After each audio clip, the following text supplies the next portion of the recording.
তো যেই চারা গাছ রোপণ করে দিলে সেখান থেকে শীষ গজায় 7টা, ওই 7টা শীষ থেকে প্রতিটা শীষ থেকে হয় শত শস্য দানা, মানে 700।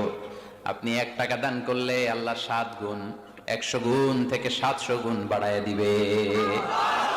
আল্লাহর প্রাচুর্যতার কোনো কমতি নাই, আল্লাহর ভান্ডারে কোনো ঘাটতি নাই, আছে?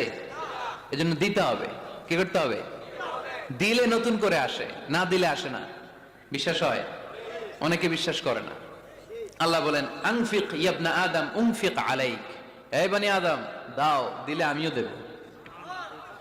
অনেকে আমরা ধরে রাখি দেখে নতুন কিছু আসে না। আপনার হাতে 5 কেজির একটা বস্তা, তো এটা ধরে রাখলে আরেকটা নিতে পারবেন? এটা ফালাই দিলে না 10 কেজি ধরতে পারবেন? কথা কয় না? 5 কেজির এটা দিয়ে দেন, 20 কেজি আসবে। 20 কেজির এটা দিয়ে দেন, 40 কেজি আসবে। আর 5 কেজি ধরে রাখলে নতুন কিছু আসবে।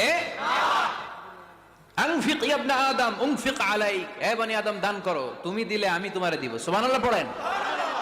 তবে এই দানটা গোপনে হলে ভালো, প্রকাশ্যে দান করলেও আল্লাহ কবুল করে, কিন্তু গোপনে করলে বেশি খুশি হয় কে? গোপন দান। আল্লাহ তাআলার রাগ আর ক্রোধ যদি আপনার উপর থেকে থাকে, গোপন দান আল্লাহর ক্রোধ আর রাগ